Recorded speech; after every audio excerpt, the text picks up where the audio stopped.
Welcome back to my channel. My name is Derica and you are watching Shelf Love with D. Welcome back to another weekly wrap up of my reads and streams. All right, y'all. So before we get into this week's wrap up, let's go ahead and take attendance. Please be sure to like, comment, and share. Subscribe. Not only subscribe if you can see yourself coming back for another video and hanging out with me.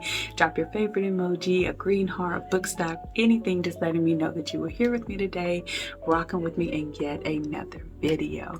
All right, y'all. So let's get into these reads. This past week I had a pretty good reading week. I didn't get a lot of books read, but the quality of the books that I read was A1. The first one that I would like to talk to y'all about, I just finished up this afternoon, which is Long Shot by Kennedy Ryan. Yes, I have started the Hoop series, and for the longest I was not even interested in reading this book, y'all. I was not interested in starting this series. Main reason being that I am not a huge fan, or so I thought, of sports romances. I'm like, I don't want to read a book about baseball or football or basketball. Now mind you, I love watching basketball, I love watching football, baseball is cool, but I don't want to read a book about, especially like a romance book. And I definitely don't like books about like celebrities, well, about people being like singers or rappers. Like, I just don't really gravitate towards those. And maybe that's just something I've told myself, because I've read a few books in both of these categories, or in some of these categories that I've listed, and I've actually enjoyed them. So I am a big Kennedy Ryan fan, and everything that I've read by her so far I have loved. And so I'm like, let me check into this Hoop series, because of what I've noticed is that from the few books that I have read with those type of topics, as far as like baseball or being a rapper or actress or whatever, it's a small part of the book. It's their career, it's their job, it's what they do, but it's not the main focus of the book. So that was the case with Long Shot. And y'all, I'm so glad that I read this book. I can honestly say this book, as well as Score, and I've not finished Score, but I'm hoping to finish it up today. But this book, as well as Score, has made me, or it's making me, fall back in love with romance books. I had started to feel like maybe I'm not a romance girly anymore. Like, maybe I just, my taste is changing, but I think I just haven't read a book, or I think I was having a hard time finding the type of romance books that moved me the way that they used to when I was an avid reader years ago. And Kennedy Ryan just does it for me every time. And this is an old book by her, but let me read the book description for those of you who are not familiar with The Long Shot. Let's see, it says, okay, so it says it can be read as a standalone, but it says, think you know what it's like being a baller's girl? You don't. My fairy tale is upside down, a happily never after. I kissed the prince and he turned into a fraud. I was a fool and his love fool's gold. Now there's a new player in the game, August West, one of the NBA's brightest stars, fine, forbidden. He wants me, I want him, but my past, my fraudulent prince, just won't let me go. So the triggers for you all to be aware, and I definitely think this is one of those books that it is very important to check triggers, because it gets heavy, it gets deep, it's hard to read some of these parts because of all that she endures in this abusive relationship. So it contains domestic and sexual abuse not involving the hero, and then read reviews for further guidance.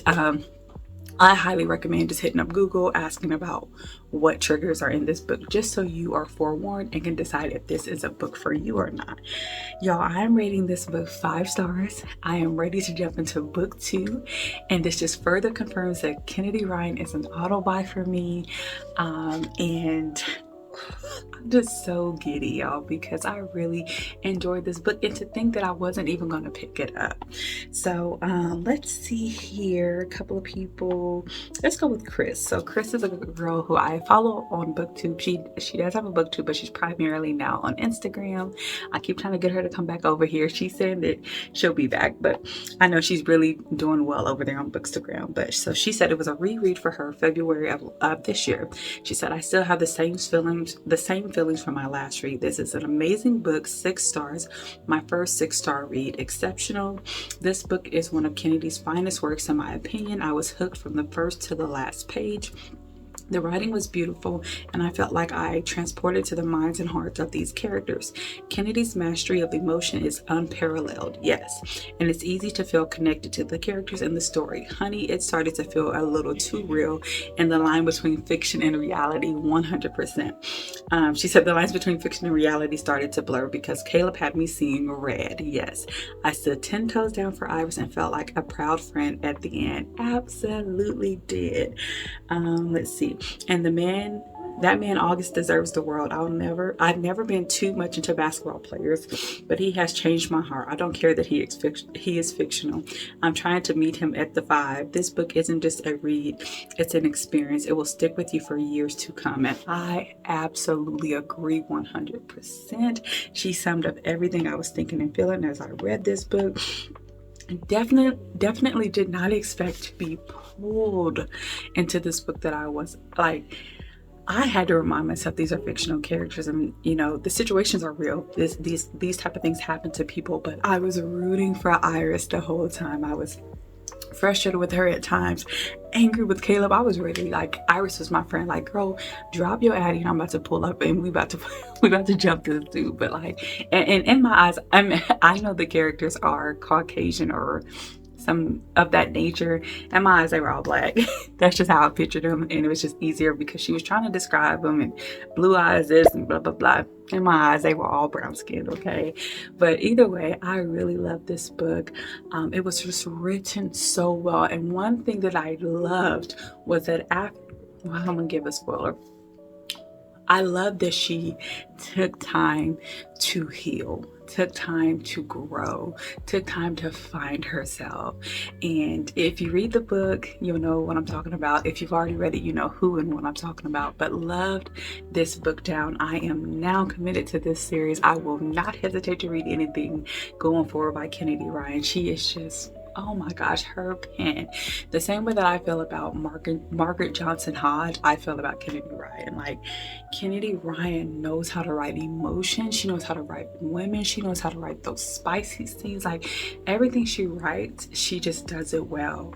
And I just really enjoyed my experience with this book, and I highly recommend it. I too agree this is a 6-star. Like, I am just so shocked, y'all, because I was not going to pick this book up. I was not even entertaining this series. Whenever I heard people talk about it, I'm like, more power to y'all. Y'all enjoy it. But I really enjoyed every moment that I sat down to read this book.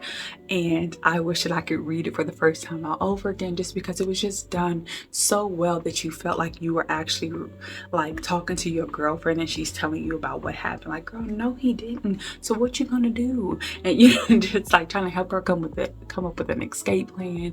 And like, girl, you can come lay on my couch, my bed, whatever. Just you don't have to stay in that situation. But I will forewarn you that it gets very descriptive into the things that the type of abuse that happened to her.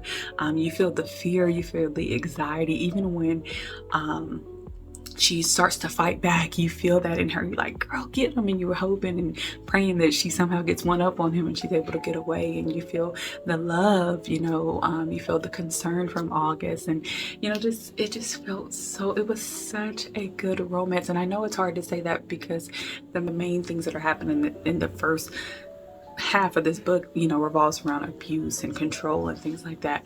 But it just blossomed into such a beautiful romance. And I was just like, I'm so glad that I decided to give this book a chance. And like I said, going forward, I will be reading everything by Kennedy Ryan.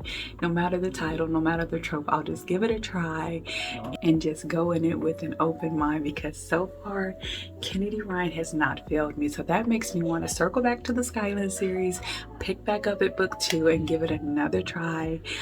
Maybe I just wasn't in the right space, and like I said, it could have very well been the audio. I was not feeling connected at all to the characters, and that was a first for me because I usually am really connected to Kennedy's characters. But I did I did DNF that book pretty early on, so I think I'll be circling back. And just thank you guys so much for telling me I should give this book a try. I did not regret it at all. And we'll be reading book 2 very soon. All right, so that's that on that one. The next book up that I read this past week was The Mad Wife by Megan Church. So this book right here, first off, I think that this book confuses a lot of people because for whatever reason they have it listed as a thriller. It is not a thriller at all. I wouldn't even say suspense, maybe more a bit of contemporary literature slash mystery. But even the mystery is just, I don't even know if that would be the right word. So I think if you know that going into it, you can have a better experience with this book, because I've seen a lot of reviews where people are like, I did not expect to read what I read. I did not expect this book to be about what it was about. And I know for a fact a lot of people were just thrown off because they were like, I was expecting a thriller. So I wanted to insert a clip of the author's thoughts to better prepare you if you decide to pick up this book. What it is actually about. And it's not a thriller, and it's not very suspenseful either. So let's go ahead and pause this real quick, and I'll let the clip play. Which brings us to Lulu, a suburban housewife who lives out the ghost story of the women whose mental and physical health suffered when their voices and experiences were silenced instead of being heard and understood. Until 1980, hysteria was a psychological diagnosis, but at first it was classified as a physical condition. The ancient Egyptians and Greeks referred to it as the, quote, wandering womb, where they believed that if a woman was out of sorts, it was because her uterus was migrating within her body, and the cure was to coax it back into the right position. In truth, the catch-all diagnosis was often dismissive of women and meant conditions such as depression, anxiety, postpartum depression and psychosis, lupus, rheumatoid arthritis, multiple sclerosis, and more went undiagnosed. According to Unwell Women, Misdiagnosis and Myth in a Man-Made World by Eleanor Cleghorn, a primary source for The Mad Wife, quote, when women confessed to their doctors that they were always on the brink of crying, or got so angry it scared them, they were diagnosed with housewife's syndrome. If their skin broke out in hives and rashes, it was called housewife's blight. The numbing tiredness that took so many women to the doctors in the 1950s was labeled housewife's fatigue. Many suffered in silence or turned to tranquilizers to blot out the strange, dissatisfied voice within them. It felt less painful that way. Okay, so hopefully that's enough time, and hopefully that it allows you guys to go into this book with a clear understanding of what this book is about. I was committed to reading this book because it had been on my radar for a good while. Despite some of my respected mutuals who read it and was like, what did I just read? Disappointed in this book. And despite all the comments on Goodreads that were fussing about this book, I love this era. So anytime I see a book in this era, which, what is it, like the 1950s with the Stedford wives, I don't know what you call them, but those wives that wear the pretty dresses and had to cook all day, clean all day, you know, that whatever that era is called, I love that time period as far as like reading about it and watching shows about it. So I'm always going to be, my interest is always going to be piqued. So I wanted to see it all the way through. Early on, I was like, this is not a thriller, but I stuck with it and I was like, okay, maybe it's building up, because it starts with her, you know, talking about how she's, you know, she doesn't fit in with the other wives. She's trying to basically put that mask on to be this type of wife, but it's not really in her. Like, she doesn't want to follow a schedule of cleaning, and she doesn't want to feel like she has to cook like a home cooked meal from scratch every day, and you know, all these things. And but yet she's doing it. And so my thought initially going into the book was that she's trying to be this perfect wife, and at some point she's going to snap. Not the case at all. This book is definitely more so discussing mental health issues and how they were misinterpreted / misdiagnosed during that time period. If a woman was, like she said on the, you know, the author, so if the woman was angry, if she was going through postpartum depression, if she was crying, if she felt tired, if she felt any type of physical pain that didn't show like a physical symptom. So like, let's say she said, I hurt all over, but there wasn't like a visible knot or a visible rash. They took it up to being hysteria or housewife syndrome, basically, just depending on what symptoms they were actually having. And, you know, we all have heard the history about, what is it called?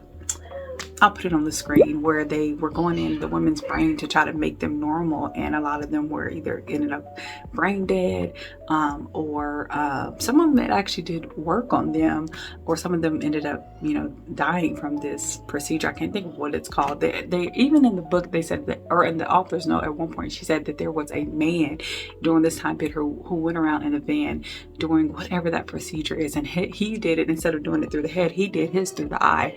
And like I said, a lot of those women ended up blind, dead, or brain dead, or a few of them it did work for, but they weren't exactly their self. They were kind of like just a happy shell of themselves, which is crazy. So this book definitely focuses more on lack of knowledge of mental health during that time period, and how women had to suffer either in silence or be considered some type of manic, crazy, hysteria, person that needed medical treatment, and oftentimes the husband had the final say, so they could end up in psych wards or end up on pills, zombied out, because their husband said, because they simply said that they were in pain, or they felt sad, or they felt angry more than usual. So definitely focuses more on that. This book surprisingly is wrapped up in a pretty bow in the end, which I did not foresee coming. However, I enjoyed the book once I had a clearer understanding that this was not a thriller, not a mystery, not anything suspenseful, but more of, like I said, a contemporary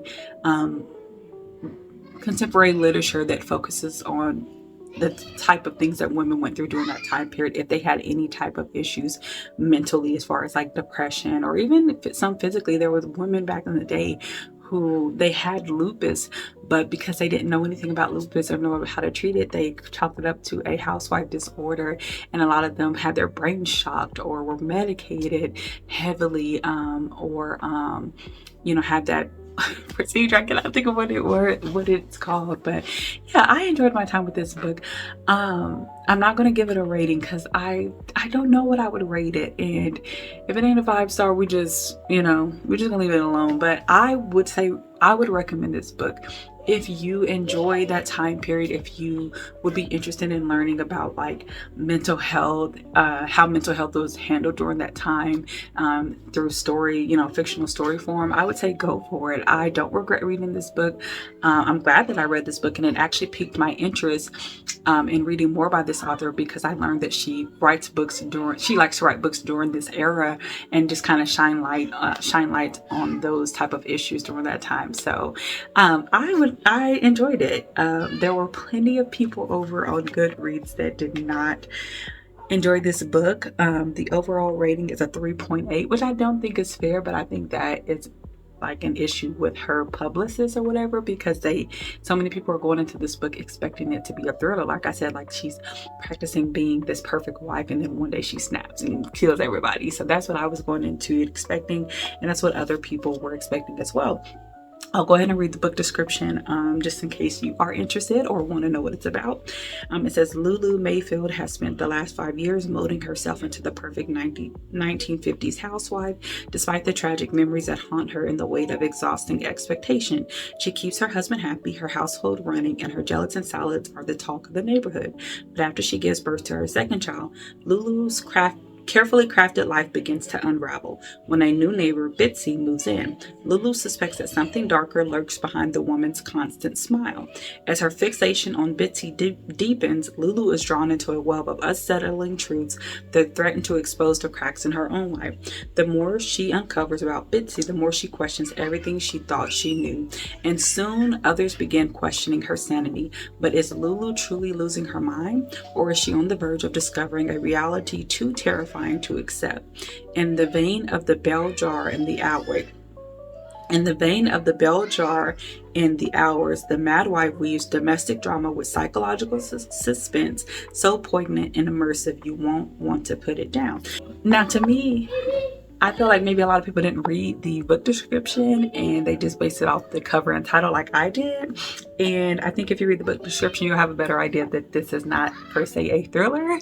And it kind of tells you exactly what it is about. There was one of the reviews that, there was a few that I agreed with, but I'll read this one from someone named Grace. Hey girl, hey. But it says, while this book didn't deliver the psychological thriller tension that it promised, it did give me a fascinating glimpse into the life of housewives in the 1950s. To put it bluntly, this book was much mundane in every sense of the word. The first half, where I'm expecting some sort of inciting action or attention, delivered nothing but a mundane, boring journal-like recount of Lulu's days of motherhood, being a housewife, from cooking, petty gossip, playing cards with neighbors, which is pretty true.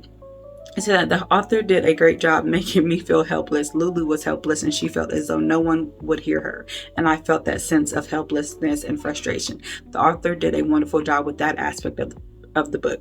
In conclusion, I think that most of this book was pretty okay. She feels it was boring and mundane.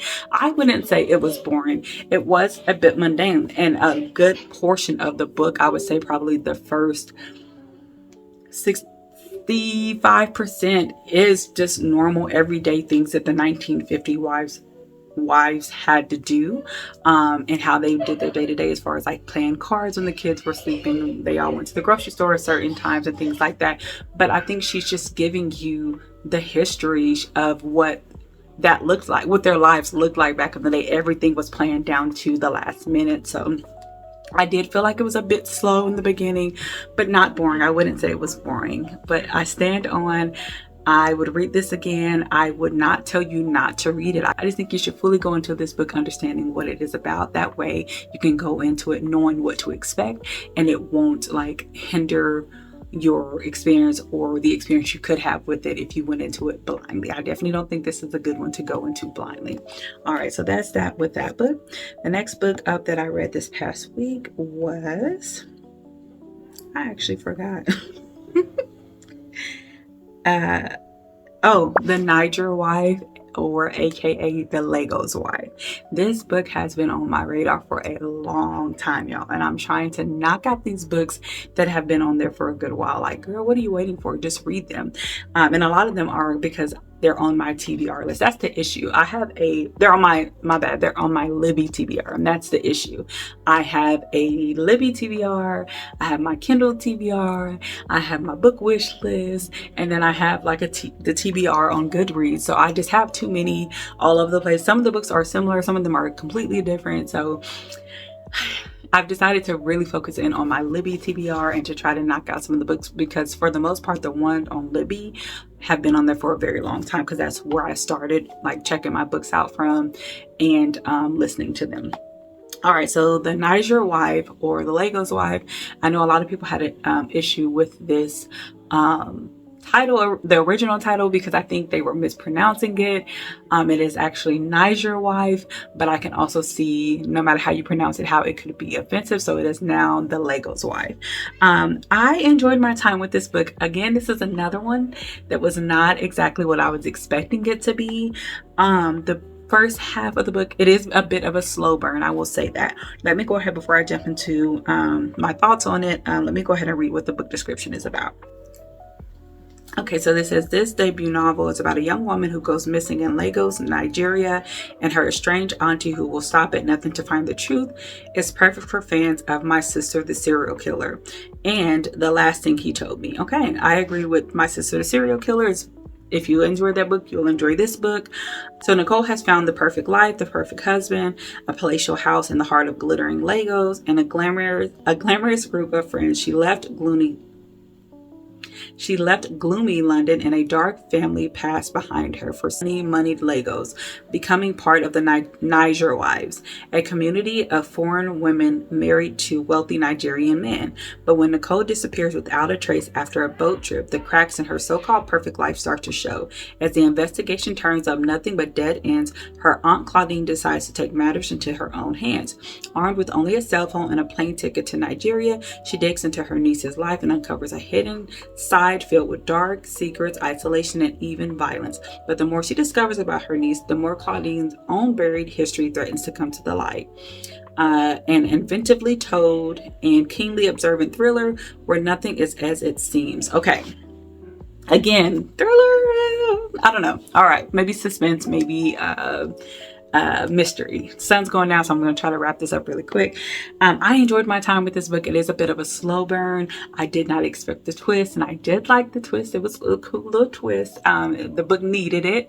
I will say it is a book that definitely, the further you get into it, it grabs your attention more and more, and you become really enwrapped into this book, and anxious to see what happens next.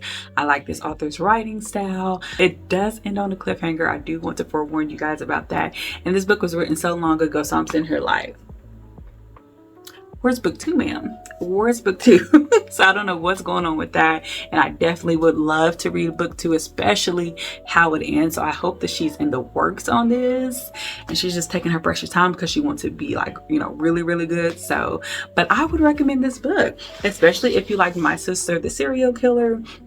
There were, of course, mixed reviews as per usual. The overall rating for this book on Goodreads is 3.5. Take that as you will. I enjoyed the book. I think sometimes we have to know the books that we like or the style of books that we like to read. And sometimes I think we go into books with our own expectations and not what the author is actually saying the book is about. Maybe read book descriptions from different sites, like maybe read it on Goodreads, maybe read it on Google, maybe read the back of the book and see what it's about, because sometimes the wording is different and you'll go in thinking a book is a certain way, or you'll go in thinking a book is about a certain thing and you'll be completely wrong.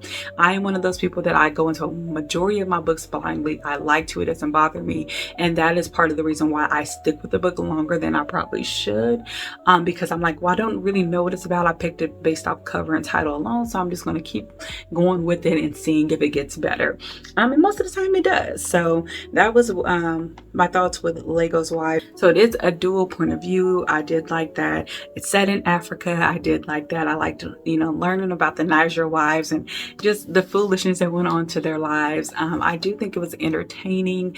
I would recommend it. It is a slow burn, so just keep that in mind. It really, truly didn't pick up until about 60%, but I won't say that the first half of the book was boring. It's just not really a whole lot happening. They're kind of talking about Nicole's relationship with her husband and her estranged relationship with her family, and her trying to make friends and things like that, and her just kind of questioning things. So yeah, I would say just go in with that in mind. But I would recommend this book. I would read it again. And like I said, if she drops book 2, I would definitely be reading it. And a review that I felt like resonated with me is by Lois. Hey girl, hey. She said 4.5 stars, rounded it up. This was a dark and troubling but interesting and extremely satisfying at the same time. This is first and foremost a domestic thriller. I agree. It has many twists and reveals, all well handled and shocking. This also is a family drama dealing with cross-cultural marriages, parental expectations, generational differences, the legacy of slavery amongst the diaspora, I'll put it on the screen, and in modern day Nigeria. I love novels set in modern day West Africa written by Black folks. I prefer those written by Nigerians, whether living abroad or not. It has set in me a longing to visit Nigeria. I've known and even dated a Nigerian here. Girl. We'll leave your business alone. But so she says she's dated a beautiful culture with some effed up colonial views of black folks across the diaspora. White supremacy has effed us all up. Lateral oppression everywhere amongst Black folks. And I agree. I've talked about that before. This taste or whatever that Africans have about Black Americans and things like that, but that's a topic for another day. I would recommend this book. Support this author, give her a try, and then let me know what you think. I really enjoyed my time with this book. When you sit and think about the women who meet Nigerians online and pick up their whole life and move across the world to be with them, I'm like, why would you? Anyways, that's a topic for another day as well. But that's it, y'all. That was my reading for this past week. I really had a good time. I look forward to wrapping up SCORE this week and jumping deep into Kennedy Ryan's back catalog. And I'm so excited for the week ahead because I've just been reading so many good books. And like I said, I'm falling back in love with my first favorite genre, which is romance. And I'm just geeked about that because I'm like, I used to be such a big romance girly and I don't know what was happening. But I am trying to do better about picking books that I have an interest in reading. Sometimes I can start watching BookTube or Bookstagram, whatever, and people are hyping a book up or cover may look cute or something like that. And I'm like, well, someone so said it's good, or this is circulating around, and I'm just reading it because it's being hyped up. But when I read the book description, or even maybe the title is not really pulling me in, but I'm just seeing it in my face so much on social media that it's making me like, oh, let me bump this up on my TBR, and then I don't enjoy it. But then when I find that I stick to my own personal TBR, I enjoy those books a lot more. So I'm trying to do better about just staying true to myself and what I like. And that way I can enjoy these books and my time with these books and share books with y'all that I enjoy. Now, I know my TBR is not perfect. I will come across a couple of books of my own that I chose and I'm like, just like last week, all them close to my head. But no, I'll take that back. That was because I was seeing my peers hyping up that the Nickel Boys. So that was on y'all. Now I'm just playing, but I am gonna do better about sticking true to my own TBR and just what I know I like to read, you know. So that's it for my read, y'all. As far as my streams, I don't think I even watched anything. Oh, take that back. So this past week I didn't watch a whole lot, but I did sit down with my boys. We had a family game night, and on the game nights we always pick a movie at the end, and we watched The GOAT, which is Stephen Curry's movie. And y'all, that movie was so funny, so cute. None of us, even the littles, didn't expect to like it as much as we did, but we laughed through that movie and we really enjoyed our time with it.